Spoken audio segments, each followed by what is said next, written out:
guys. So for the next Halloween tutorial, we have this sad Wybie inspired look. We did an Other Mother look last year with the big Model Magic buttons, so I wanted to take a different approach for this one by attempting to paint on some buttons. So I hope you guys like it, and if you want to know how I did it, just stay tuned. Starting this one out looking probably the best I've ever looked in a video, I've blocked just the front half of my brows and applied my foundation and powder all over. Now we're going to contour the face, and I am contouring the cheeks a little bit, but I mainly want to focus around the forehead and up onto my chin to help make it look a little bit shorter and my face a bit more round. Then with a cool brown eyeshadow on a detail brush, I'm lining the buttons around the eyes, and I'm using my eye sockets as a bit of a guide. Honestly, this part is probably one of the trickiest parts, at least for me, since circles are just tough to begin with, and we're trying to create a near perfect circle around the eye, and then not only that, but we've got two eyes, so we need to try and make another perfect circle around the other one, so we look fairly symmetrical at least. So just be patient with yourself and line lightly at first so it's easier to modify your shapes, and I also used a little bit of concealer along any darker areas that needed to be changed as well. I again made a face chart for this one, so I had somewhat of a plan going into it, and I also found some really good reference photos, which are always a must when you're recreating a specific character. So now I'm going to line just under the circles, curving up so I hit right up against them and then back down as we head toward the cheekbone. This is where the cheeks would be pushing up against the buttons because of the forced smile, and just take into consideration your own face shape and structure and how your face would react. I'm then outlining the shape of the smile following my reference photo and sketch, keeping it most closed at the center and widest onto the cheeks. Wybie's face is a lot wider than mine is, so I just wanted to take it out as far as I could but still have it work with the placement of the buttons and the cheek curve. And I really wanted to pull those bottom corners out and down a bit so it looks like we're actually trying to frown. Then outlining the brows into a concerned, sad shape, and since I'm using the tail of my natural brows, I'm creating pretty thick brows, but you can make them thinner if you want to. You can block your full brows, just work with your natural brows, whatever you want to do. And yes, I'm now gonna have a very sad expression on my face for the rest of the video, so enjoy that. Now using a white water activated paint, I am painting in the teeth, and I'm using a bit of a shorter, wider brush for these than I normally would to give them more of his cartoony look. The teeth on the bottom kind of meshed into one, but that's alright since we're going to go in and line them later. For the center teeth, I applied another layer, then gently pressed my lips together to transfer that onto the bottom, and I'm painting the teeth pretty much all the way up to the corners so we have them as a base, even though we're going to do all the shading over top. With all the teeth applied and the paint dry, I'm going over all of them with a light tan eyeshadow so they're not straight up bright white and they have more of a bone color. I'm then taking this salmon pink cream color and applying that to the gum area with a small kind of pointed brush, and since we won't see the gums in the middle, I'm not applying any there. A lot of this is going to end up being covered by shadows, but again, it's always good to have that base under there just in case anything does show through. I'm also applying this to our new stretched out lips, applying in a thin strip along the new lip line, focusing on the center area and fading the product as we move out.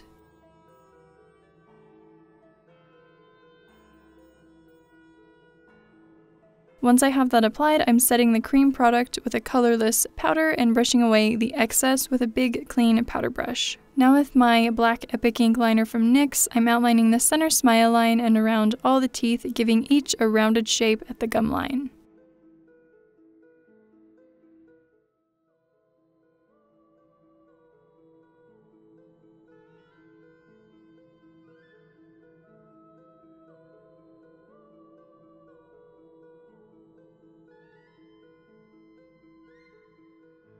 I'm using that liner to line around the mouth shape as well and inside of the lip line we created. I'm bringing the liner inside the corners of the mouth to darken and start creating that shadow.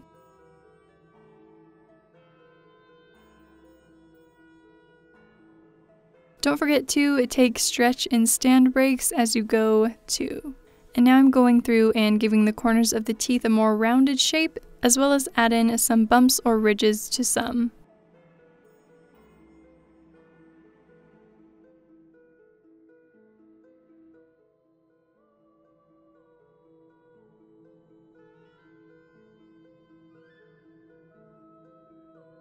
I decided I wanted to see less of the teeth in the center, so I took that black line in further and cleaned up outside of it with the salmon color to thin it back down, again setting with colorless powder and redefining the line with black liner. I did this to top and bottom, and in the end I took it in even further so we really couldn't see much of those center teeth. Then I just went around and darkened / thickened all the lining around the mouth. Now I'm taking the same shadow we used for the outlines, that cool brown on, I think I'm using a lip brush for this, and I'm shading along the inside edges of the smile to start creating depth. And this is just our first layer of shadows. I want pretty heavy shadows around the whole thing, and I'm blending this at least lightly onto the teeth as well so they look like they're actually sitting under the skin and not sticking out. But the most intense shadows will be at the center of the mouth and the corners. I switched to a small smudge brush to help blend out the shadows a bit better, and you can use a small blending brush for this as well, but truthfully I think this was like the only clean brush that I had at this point that would work well for this, so yeah. I'm also shading along the edges of the lip line a bit, again to create a bit of dimension so it's not just a flat line. This looks pretty good already, but now I'm going in with a black eyeshadow to deepen the shadows even more. Like I said, focusing at the corners, both top and bottom, and the center of the mouth with this. I'm taking a small detail brush with a bit of the black eyeshadow on it and lightly blending that around the edges of the rest of the lip line and smile to add more dimension, and then I'm wiping off that brush and using it to apply a thin shadow along the outside of the lip line we created using our contour shade. I'm starting out light and building up the color, and as we did with the salmon color, we're going to fade this line out as we move up. Right here on my natural lower lip, I decided to blend down a little further toward my lip line to help camouflage it better. And in turn, brought all of that lower lip shading down just a little bit. Again, switching to the smudge brush to help blend everything out. I'm shading even a little bit more under where the lips are pulling down from the smile to create a deeper shadow there.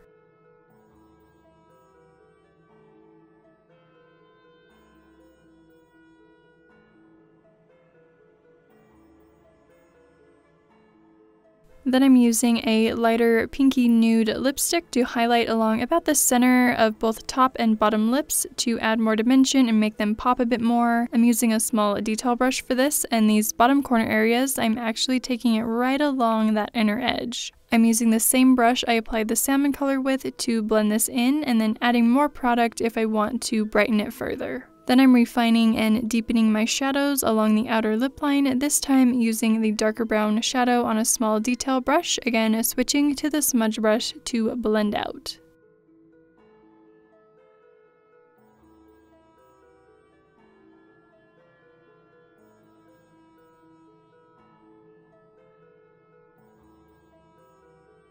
So now we have our mouth pretty much done, and we're going to move on to the buttons. I decided to base these out using a medium gray body paint. Since everything is black on black and I want to try and create at least semi-realistic looking buttons, starting out with the gray will allow us to shade with black and then highlight with white later to create more dimension than we'd have just by starting out with the black and highlighting with white. And in the end, the buttons will still look pretty dark.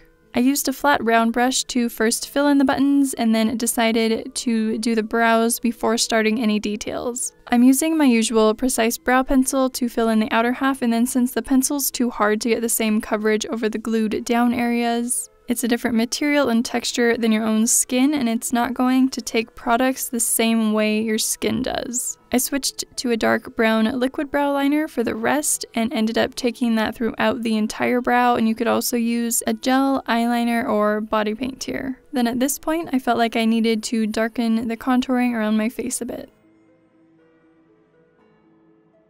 I added a little shadow between brow and button, and now I'm darkening the outline of the button using the cool brown shadow on a small detail brush. I'm also blending this out around the buttons to create some dimension, since we want them to appear as if they're pressing into the skin, which would create a shadow.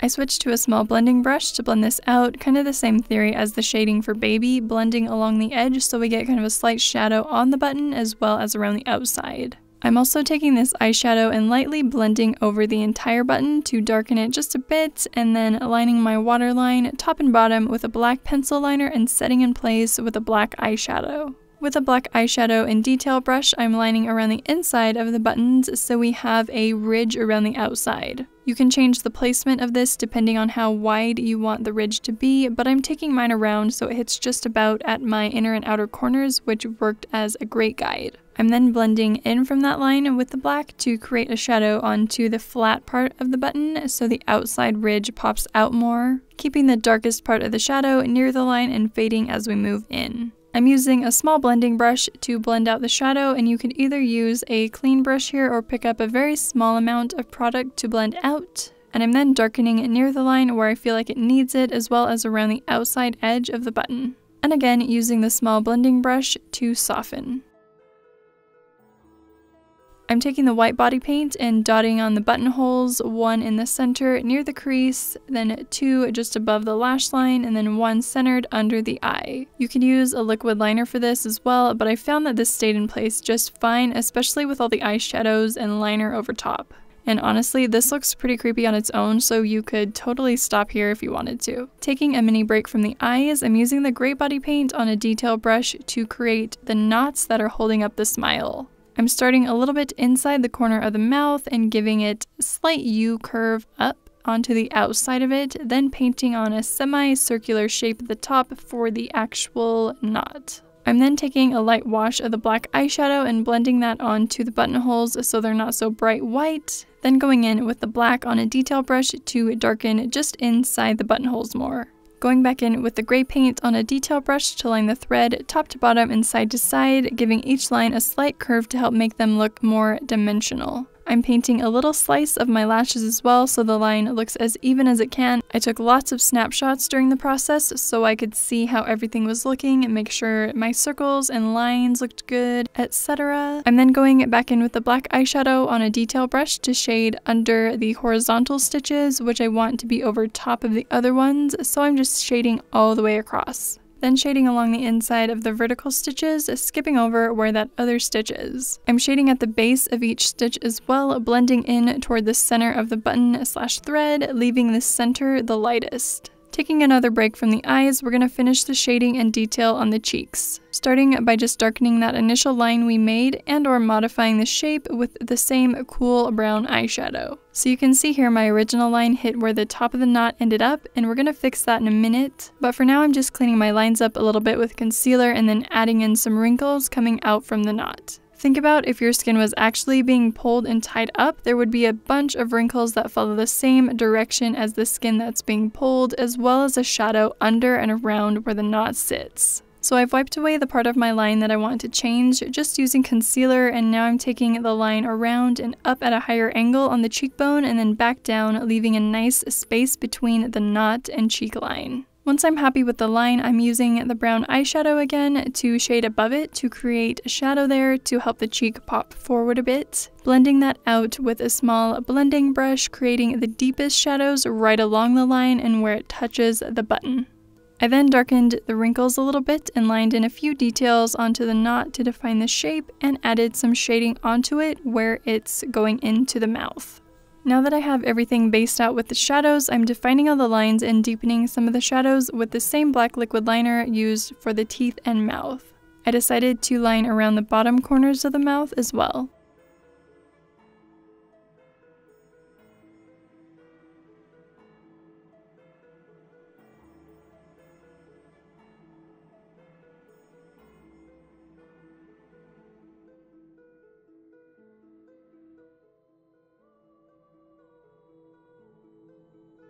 The cheek lines got a little bit too thick for my liking, so I cleaned them up from below using concealer, which also acted as a nice little highlight, and now I'm shading along the edge with a teeny bit of the black eyeshadow on my small blending brush to create a little bit of a shadow onto the cheek. Now we're going in and defining all the lines and details on the buttons using the same black liner. And I'm being really careful outlining the buttons so I don't mess up my circles, just taking my time in short strokes.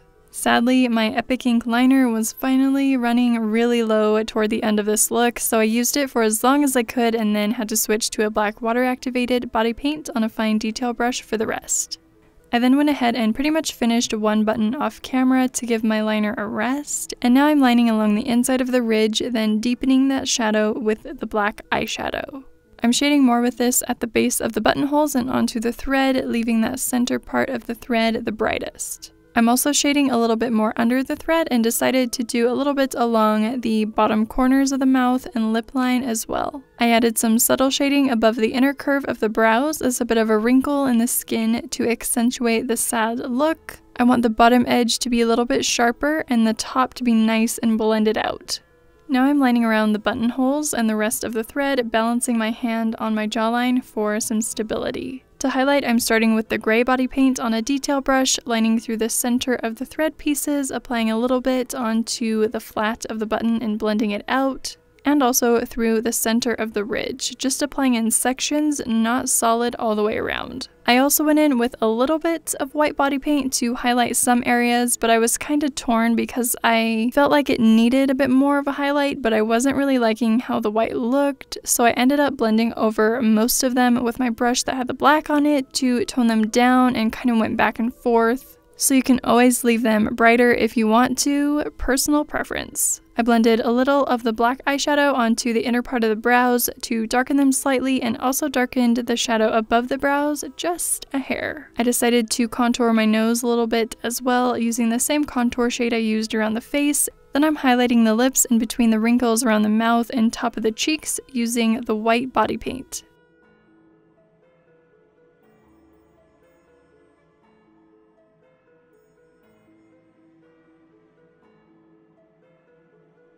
One more quick blend around the buttons and then we should be good to go. I decided to add a little bit of color to the cheeks using a pinky blush and finished off with some setting spray, and then we are moving on to the wig. So this wig was very kindly sent to me from Star Style Wigs, so thank you so much, and I'll have all their info linked below for you guys if you want to check them out. I saw this one and knew that it would be perfect for this look, and honestly, I'm not great at styling wigs, but all I did was tease it a bunch into the shape I wanted, leaving some straggly pieces at the bottom and using Wybie's hair as inspiration. And I was a dummy and didn't have any hairspray with me, but my sister did have some root plumping mousse, which was kinda sticky, so I used that and some bobby pins to help hold it all in place. I threw on a gray pea coat, turned up the collar, and we're all set. I opted for gray rather than black since I knew I was shooting on a black background, and I also didn't think about his gloves, which I would have liked to have too. But anyway, I hope you guys enjoyed, and thank you so much for all the love on this look over on Instagram. I super really appreciate it, and I'm really glad that you guys are liking it. Also, if you're not following me over there, that is where I update the most if you're ever wondering where the heck I am in YouTube land.